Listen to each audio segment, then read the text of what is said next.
Hey guys, it's Flex again. Today's video is going to be a little different. If you watched my first video on my car on all the mods, there's two mods that I actually didn't do myself. So this was because I either didn't have the skill set or because I didn't have the equipment. The tint around the car and welding the exhaust. So instead of showing you actually how to do your exhaust, I'll show you the components that I purchased and had installed to give it the sound that it has today. So this video is going to be taking a single tip exhaust on the Mercedes C250 and converting it into a quad tip exhaust. The sound of the stock exhaust was really non-existent. So I've actually gone through two different mufflers. One that was recommended by a lot of people on the forums, and then one I selected myself, in which I'm very happy with. Okay, so here's a bird's eye view of the Mercedes C250 coupe, with the front of the vehicle being on the left and the back of the vehicle being on the right. We'll start by looking at the full exhaust system.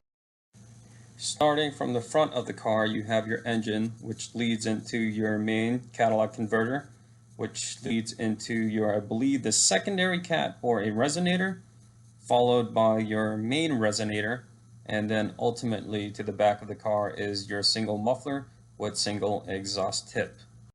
So I took it to a local shop and had them remove everything after the main cat, as you can see here. I did that because I didn't want to deal with failing inspection and having to redo everything, so I'd rather have peace of mind that I'll pass emissions and my exhaust is good to go.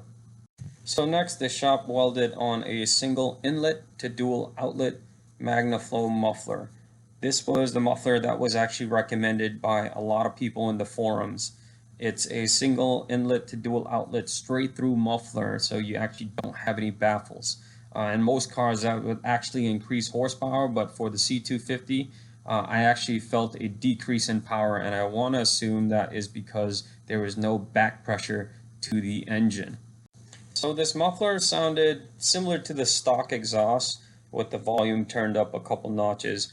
I wasn't too happy with it. I drove around with it for about a year, and then I decided, you know what, I'm going to find a different muffler and give something else a try, which I found a single inlet to dual outlet Magnaflow XL Turbo Performance Muffler.